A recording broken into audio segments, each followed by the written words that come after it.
Bedah Lord Part 7 akhirnya.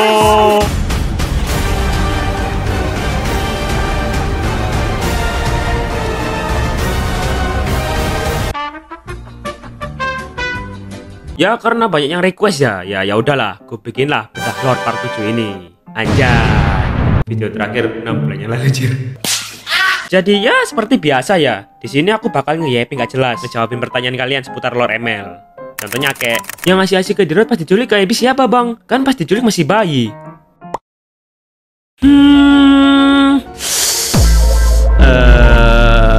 Iya juga sih.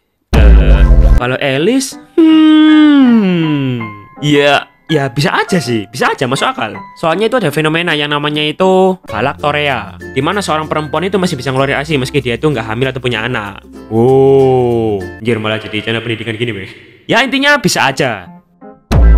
Tapi bukan berarti bener ya cuy ya. Soalnya ya nggak ada konfirmasi dari Mas Muntun. Jadi ya bebas kalian lah nganggapnya kayak gimana. Ya entah dikasih sama si Alice lah, dikasih Tamus, si Elkar, ya sesuai imajinasi kalian lah. Oke lanjut. Apa yang terjadi di Selena kalau dia nggak penasaran dan ikut Karina dari belakang dan tersesat ketemu sama Abyss? Kalau senangkep gue ya, anjay. Meski si Selena ini nggak ngikutin si Karina, ya dia ini bakal tetap didatengin ke rumahnya sama monster Abyss. Anda diminta menghadap presiden. Ya soalnya di ceritanya, God of Darkness atau Lord of the Abyss ini emang udah ngincar si Selena buat dijadiin wadah kebangkitannya dia. Jadi ya gitulah, bakal tetap diincar. Kenapa Lunos bisa sangat lemah ngadapin Valentina saat perburuan Harvanima? Padahal kan Lunos seorang Twilight Goddess. Dia diberi kekuatan juga dari Unique God, bahkan bisa menyegel kekuatan Lord of Light dan Lord of the Abyss. Apakah karena itu wujud Lunos dari masa lalu, makanya dia bisa sangat lemah? Menurutku ya, kenapa si Lunos ini bisa kalah ngelawan si Valentina, padahal dia ini kan Twilight Goddess ya. Perwujudan kekuatan cahaya dan kegelapan. Anjay. Ada dua teori cuy. Teori yang pertama itu ya karena dia ini cuma wadah segel Lord of Light sama Lord of the Abyss. Jadinya ya si Lunox ini nggak bisa pakai penuh potensi kekuatannya mereka. Berkah dari Ancient One pun ini mungkin cuma sebagian kecil dari kekuatannya. Itu. Terus teori yang kedua, ya soalnya si Lunox ini kan udah disegel sama ribuan tahun. Sedangkan si Tante Valen ini kan hidup abadi ratusan tahun. Jadi ya si Tante Valen ini punya waktu lebih banyak lah buat ngasah skillnya. Jam terbangnya lebih banyak lah. Jadinya ya itu ngebikin dia ini jadi lebih gigih dari si Lunox. Atau kalau misalnya kalian punya pendapat lain ya kalian komen aja lah di bawah cuy. Oke lanjut. Kenapa Uranus nggak punya kaki? Sopan kah begitu? Franco skin legend Raka itu kan lumayan kuat. Apalagi dia punya banyak pasukan mayat hidup dari prajuritnya sendiri. Kira-kira kalau prajuritnya Franco dibunuh lagi, apakah masih bisa dihidupkan kembali atau kagak? Ya ini udah pernah aku jelasin di video soal skin Franco Legend. Ya intinya kalau semisal prajurit mayatnya si Franco ini dibunuh, ya mereka ini literally ngilang. Nggak bakal hidup lagi, nggak bakal masuk neraka, surga, akhirat, wis real hilang cuy. Bang pengen tahu kenapa Dirot sama Ruby dijodoh-jodohkan? Saya udah cari di mana-mana nggak ada kejelasannya. Apakah dijodohkan sama netizen atau dari Muntun? Kalau dijawab terima kasih. Ini nggak official ya cuy ya, cuman fanship doang kalau menurutku. Mereka ini nggak ada hubungannya sama sekali kalau dicerita. Si Dirot ini kan sibuk latihan sama si Tante Alice buat jadi pangeran Abyss. Sedangkan si Ruby ini ngelindungi desanya dari serangan serigala. Apalagi kalau dilihat dari map, wilayahnya mereka ini jauh banget lah. Jadi ya, kemungkinan mereka ini bisa ketemu itu kecil banget lah. Jadi intinya ini cuma fanship doang, cuman dari fans. Ya kayaknya mereka ini dipasangin gara-gara sama-sama punya lifestyle yang gede di in-game-nya. Ya, tapi itu ya gak nutup kemungkinan kalau semisal kedepannya Mas Muntun ini bakal bikin skin couple buat nurutin fans. Ya, nggak tahu lagi kan. Menurut kalian gimana? Komen cuy. Bedah Lord Part 7, mau nanya, kan pas asal-usul Lord Hanzo di situ ada Amino Habakiri. Nah, Amino Habakiri itu termasuk peninggalan atau kekuatan dari Lord of the Abyss kah, Bang? Menurut buku Tantang Sutarman, anjay. Apa sih anjir? Ya, kalau menurut lore lamanya dia, pedang Amino Habakiri ini kan awalnya itu seekor demon pneuma yang disegel ke dalam sebuah pedang. Sedangkan kalau di lore-nya yang baru itu nggak tahu, nggak dijelasin Mas Muntun.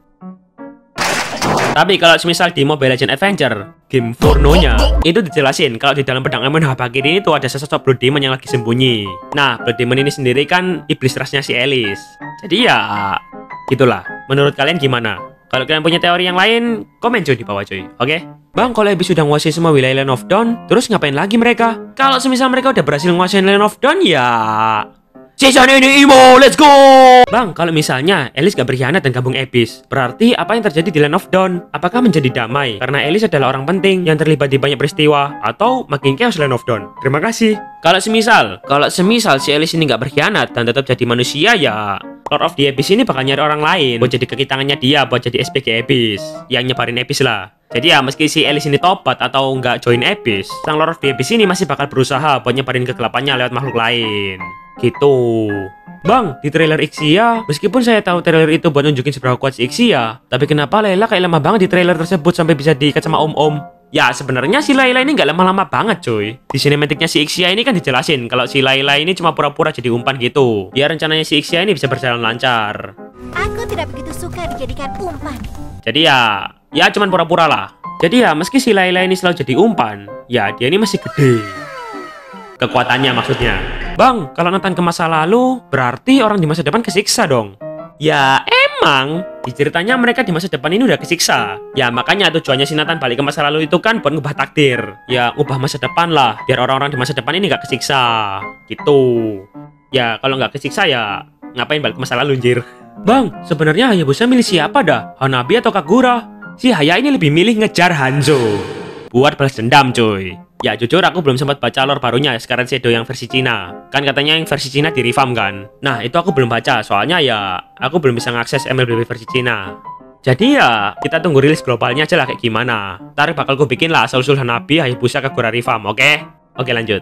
Bang, kan yang ngebuka gerbang Celestial Palace kan Nathan dan kawan-kawan. Nah, kalau gerbangnya nggak dibuka, berarti GS sama si Valen nggak bisa masuk dong. Kalau nggak bisa masuk, berarti Hervanima nggak akan jatuh ke tangan Abyss. Jadi apakah yang dilakukan Nathan dan kawan-kawan itu malah ngebantu Abyss? Kalau gitu, mending Nathan nggak balik ke masa lalu. Ya, ada dua kemungkinan sih. Yang pertama, meski Hervanimanya ini jatuh ke tangan Abyss, tapi kedepannya si Nathan dan kawan-kawan ini berhasil buat ngerebut lagi Hervanima. Dan mereka ini pun berhasil buat nyelamatin masa depan. Anjay. Terus kemungkinan yang kedua, ya karena emang takdirnya udah kayak gitu. Ya ini nyesek sih. Kenyataannya kalau si Nathan ini udah ditakdirin buat balik ke masa lalu buat ngambil Hervanima. Yang mana itu malah ngebikin Hervanima ini jatuh ke tangan Abyss. Jadi ya gitulah. Paradoks. Semenjak Lord Aurora diubah, apakah makhluk-makhluk yang berkaitan dengan Lord diubah juga? Contohnya Jackie, pasukan Johnny, Yippie, Martis, Om Gatot, dan yang terpenting Tobias. Akankah kemungkinan Tobias join Lord lagi berubah jadi hero? Ya kalau itu sih tergantung Mas Muntun. Sebenarnya kan banyak juga karakter sampingan lain yang punya potensi lah buat dimunculin lagi. Kayak contohnya Frey, temennya si Verdi, Tobias, Kakek Naga, Dr. Rooney, Dr. Baker. Ya banyak lah. Jadi ya tergantung Mas Muntun. Bang, lu kalau jadi kepala desa uangnya buat rakyat atau buat top up Mobile Legend? Bang, kenapa Theresa terpisah dari Julian? Di ceritanya tidak ada alasan yang kuat untuk menjelaskannya. Oh, berarti kamu belum nonton asal-usul Theresa sama asal-usul Julian. Oh, jadi ya di ceritanya mereka ini kepisah pas si Theresa ini habis nganterin pesanan senjata ke kerajaan. Nah, pas si Theresa ini balik, dia ini dicegat dan digebukin sama pasukan Raven. Nah, sedangkan di sisi lain, si Julian ini masih di komplek rumahnya dan ngelihat anggota kulitnya ini dibantai. Terus paginya dia ini dipungut sama Rhodsidon. Dan ya di saat itulah si Julian sama si Theresa ini kepisah. Ya, buat cerita lengkapnya kalian lihat aja lah di asal-usulnya si Julian sama si Theresa, oke? Gas tonton. Bang, apakah si Tamus dan Elise itu couple? Soalnya gue lihat dia asal-usul si Kudil, mereka kayak sepasang kekasih yang ngerawat anaknya. Atau jangan-jangan nanti bakal ada skin couple mereka berdua. Ya enggak lah Jir, menang banyak antara si Thomas. Malahan sebenarnya mereka ini tuh rival cuy. Kayak diam-diam saling manfaatin gitulah. Dan mereka ini juga nggak ragu kalau suatu saat mereka ini bakal saling bantai satu sama lain.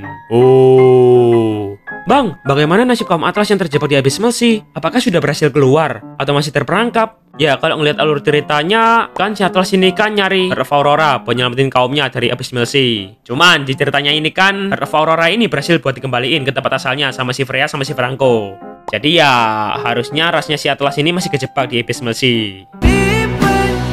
Bang, pada cerita skin Zenith Selena, apakah dia iri kesal dari angkatnya yang malah dipilih oleh sang pangeran? Apakah dia merasa dirinya lebih baik, lebih cantik, dan lebih wow daripada saudari tirinya? Ya, menurut kalian mending milih ini atau yang ini? Bang, gue lihat di TikTok ada lore Harit mati sama Dirot yang katanya jadi awal kehancuran Monian. Itu cerita yang mana, Bang? Kan Squad Legborn bisa nahan Abyss di lore-nya. Dan tahu lore Harit mati itu bacanya di mana? Yo, nggak tahu kalau tanya saya. Ya, sejauh ini aku juga belum pernah sih nemu lore official yang nyeritain kematian hero-hero ML. Ya, emang sih, di ceritanya si Nathan di masa depan, Abyss ini udah nguasain Land of Dawn, dan semua hero itu udah pada mati. Cuman ya, kan jarak timelinenya si Nathan sama masa sekarang kan beda 1300 tahun kan. Jadi ya, kita nggak tahu hero-hero ini matinya gara-gara apa. Entah karena ngelawan Abyss, atau mati karena menua, nggak ada cerita officialnya. Nggak dijelasin. Ya, menurut kalian gimana cuy? Kalau kalian punya pendapat, kalian tulis aja lah di kolom komen, oke? Gas. Di video link Neobis ceritanya sampai situ doang ya bang? Gak ada perspektif dari Parsa atau Ireng Brody maksudnya? Hehe. Ya itu nggak tahu. Mas Muntur udah jarang update lore skin cuy. Jadi ya Habis. Bang, ada wacana lagi gak buat asal-usul cerita hero dari HOK? Ya, berhubung juga Mas Muntun udah jarang update lore ML. Apalagi ya, hero ML yang belum diceritain kan tinggal dikit. Tinggal berapa cuy? Matilda, Lapu-Lapu, Cyclops, Paku itu ya bisa dihitung jari lah. Nah, aku ada rencana buat ngebikin asal-usul game lain lagi. Kira-kira kalian kepingin aku nyeritain game apaan cuy? Atau mungkin kisah rakyat, kayak Malin Kundang dulu. Soalnya ya main banyak juga cuy yang request. Apalagi tentang Sang Kuryang. Cerita yang absolutely cinema. Wah. Ya kalian komen aja lah cuy, enaknya aku bikin asal-usul game apaan? Cerita rakyat kah? Atau sejarah, kisah pengalaman, wis terserah lah. Kalian komen aja lah, oke? Ya mungkin buat part 7 sampai sini dulu aja lah. Buat part 8 ya moga nggak nunggu 6 bulan lagi. Ya kalau semisal kalian punya pertanyaan menarik seputar lore ML, kalian komen aja lah cuy. Ntar kayak biasanya, pertanyaan yang unik dan menarik bakal kupilih buat ku masukin ke bedah lore part 8. Anjay. Jadi ya wis lah, silakan unsubscribe, dislike, wis terserah kalian. Adios.